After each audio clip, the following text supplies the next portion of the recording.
देश के प्रसिद्ध चुनावी रणनीतिकार प्रशांत किशोर इन दिनों पूरे बिहार में पदयात्रा कर रहे हैं जन सुराज के बैनर तले।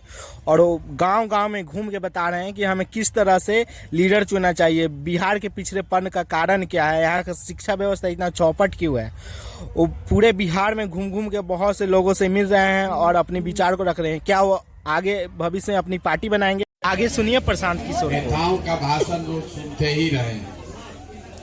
जो नेता आता है वो यही बताता है कि हमको वोट दीजिए, हम आएंगे तो आपकी दशा ठीक कर देंगे। आप वोट देते भी हैं। पिछले 50 वर्ष में आपने कई दलों को, कई नेताओं को वोट दिया होगा, लेकिन आपकी जो गरीबी है, आपका जो परेशानी है, आपका जो पिछड़ापन है वो ठीक नहीं हो रहा है। किसी को वोट दे दीजिए। आपने पहले कांग्रेस को वोट दिया, फिर लालू नीतीश को 20-30-32 साल से दे रहे हैं। दिल्ली में आपने मोदी जी को भी वोट देके देख लिया, लेकिन आपकी दशा नहीं सुधर रही। तो अगर आप अभी हमको वोट दीजिएगा तो उससे भी आपका कुछ सुधरने वाला नहीं। हमको वोट देने से नहीं सुधरेगा, हमको नेता बनाने से नहीं सुधरेगा। जब तक आप इस रोग के पीछे इसका कारण नहीं समझिएगा कि आप इतने गरीब क्यों हैं, गरीबी से आप बाहर क्यों नहीं निकल पा रहे। आपको जब पूछा जाएगा तो आप कह रहे हैं कि भैया नेता हमारा काम नहीं कर रहा है, सरकार अच्छी नहीं चल रही। आप घर में बैठ के रोज ये बात करते हैं, चौक चौराहे पर बात कर रहे हैं कि नेता और सरकार काम नहीं कर रहा है, लेकिन ऐसी बात नहीं है। आप किसको वोट देते हैं लोकतंत्र में, इसका कोई बहुत महत्व नहीं है। महत्व इस बात का है कि आप किस बात के लिए वोट देते हैं। आप जिस बात के लिए भी वोट दीजिएगा, जिस किसी को भी दीजिए, जिसको अच्छा लगे उसको वोट दीजिए, लेकिन अगर अपने बच्चों के लिए नहीं वोट दीजिएगा, अपने बच्चों के पढ़ाई और रोजगार के लिए वोट नहीं दीजिएगा तो सुधरेगा नहीं, कभी नहीं सुधर सकता, चाहे जिसको चुन कर ला दीजिए। आपको लग रहा है कि आप वोट ठीक दे रहे हैं, नेता काम नहीं कर रहा है। हम आपको कह रहे हैं कि नेता आपको ठगिए नहीं रहा है। अगर नेता आपको ठगता है तो एक बार आपको ठगता, दूसरा 5 वर्ष के बाद आप संभल जाते, ठीक वोट दे देते। 2 बार आपको ठगता, तीसरा बार आप जग जाते, लेकिन आप तो 50 वर्ष से ठगा रहे। इसका मतलब है कि कहीं न कहीं आपकी समझ में फेर है। समझ में फेर इसलिए है कि जिस चीज के लिए आप वोट दे रहे हैं वो चीज आपको थोड़ा कम या ज्यादा मिल रहा है। हमने वोट दिया है बिहार में 5 किलो अनाज पर, तो बिहार में कितना भी चोरी भ्रष्टाचार है। 1 किलो चोरी करके 4 किलो अनाज सबको मिल रहा है कि नहीं मिल रहा है। आपने वोट दिया है राम मंदिर बनाने के लिए, तो बिहार में नाली, गली, सड़क, विद्यालय, फैक्ट्री बने चाहे नहीं, अयोध्या में राम मंदिर बन रहा है कि नहीं बन रहा है। आपने वोट दिया घर घर बिजली आने के लिए, तो बिजली का बिल चाहे 2000 आए कि 6000, घर घर बिजली आया है कि नहीं आया है।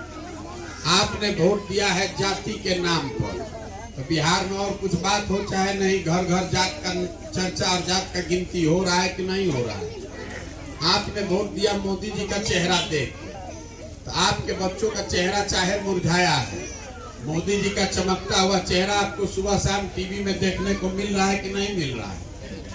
आपने वोट दिया गुजरात में विकास हुआ है, ये कहानी सुन के, तो गुजरात में विकास हो ही रहा है, वहाँ फैक्ट्री चल रही है और आपके बच्चे जाकर गुजरात में मजदूरी कर ही रहे हैं। तो जिस चीज पर आपने वोट दिया है वो सब चीज आपको मिल रहा है। बेकार बैठ के रोज आप कह रहे हैं कि भैया पढ़ाई का व्यवस्था नहीं, यहाँ रोजगार नहीं, यहाँ खेत में जो हम लोग काम कर रहे हैं फसल का दाम नहीं। मेरे भाई, आप पढ़ाई के लिए वोटे नहीं दिए, आप रोजगार के लिए वोटे नहीं दिए, आप अपने फसल के दाम के लिए वोटे नहीं दिए, तो मिलेगा कैसे? नहीं मिल सकता। आप जितना हाथ पांव मारना है मार लीजिए, जितना मेहनत करना है कर लीजिए, ये स्थिति सुधरने वाली नहीं है। आपको अपने बच्चों की जब चिंता ही नहीं है, आपको अपने बच्चों की जब चिंता नहीं है, तो कोई नेता और कोई दल आपके बच्चों की चिंता क्यों करेगा? आपका बच्चा यहाँ पढ़ता है, स्कूल में जा रहा है, सरकारी स्कूल में, तो पढ़ाई नहीं कर रहा है, पिलुआ वाला खिचड़ी खा के घरे आ रहा है, लेकिन आपको उसका चिंता नहीं है। आपके जवान बच्चे घर के 10,000 15,000 रुपया के लिए जाकर मजदूरी कर रहा है। साल भर जो लड़का जाकर बाहर मजदूरी करता है, आपका घर का सवाल, आपका बच्चा, उसको सालों भर आपको चेहरा देखने को नहीं मिलता है। एक बार कोई छठ दिवाली में घरे आए तो मुंह देखने को मिलेगा, लेकिन आपको अपने बच्चे की चिंता नहीं। आप तो धर्म के में अजुराए, आप जात में अजुराए, आपको भारत पाकिस्तान चाहिए, आपको हिंदू को हाथ जोड़ रहे हैं। मेरे भाई, जिसको वोट देना है दीजिए, लेकिन वोट किसी दल और नेता को नहीं, अपने बच्चों के लिए दीजिए। अपने वोट की कीमत को समझिए। आपके वोट का कीमत नाली गली नहीं है, आपके वोट का कीमत 5 किलो अनाज नहीं है, आपके वोट का कीमत मंदिर मस्जिद नहीं है, आपके वोट का कीमत है आपके बच्चों का भविष्य। अगर आप 500 रुपया लेके वोट दीजिएगा तो मुखिया जी आपका हरिश्चंद्र नहीं बनेंगे, चोरी करवे करेंगे।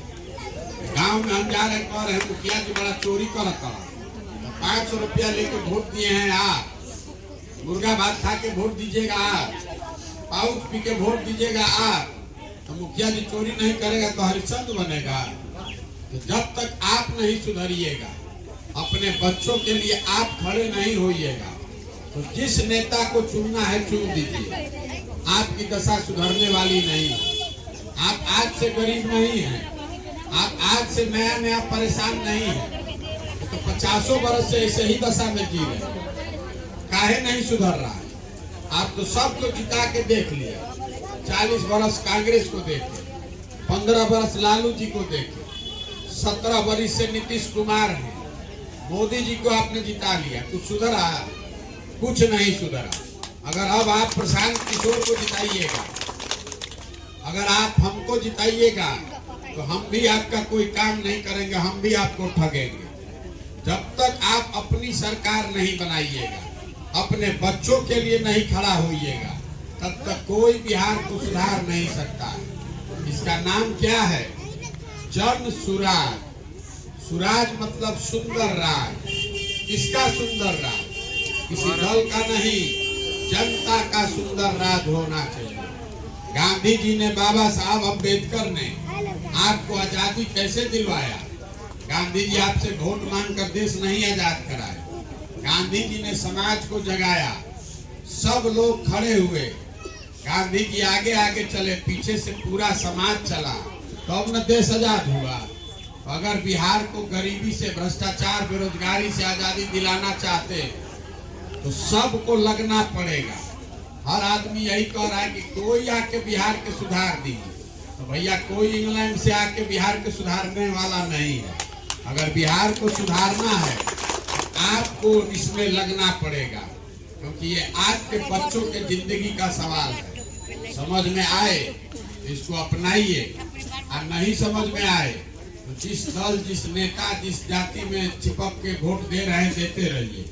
लेकिन एक बात लिख कर रखिए, अगर आप अपने बच्चों के शिक्षा और रोजगार के लिए वोट नहीं दीजिएगा तो जीवन में कभी भी आपका कल्याण नहीं हो सकता।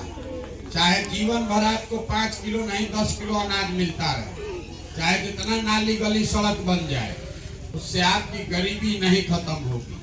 गरीबी खत्म तब होगी जब आपके बच्चों के पढ़ने का यहाँ व्यवस्था हो। गरीबी खत्म तब होगा जब आपके घर के बच्चों को रोजगार मिलेगा।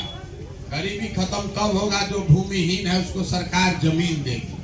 इन 3 विषय पर वोट दीजिएगा, जीवन सुधरेगा, और नहीं दीजिएगा तो जैसे जी रहे वैसे ही दीजिए।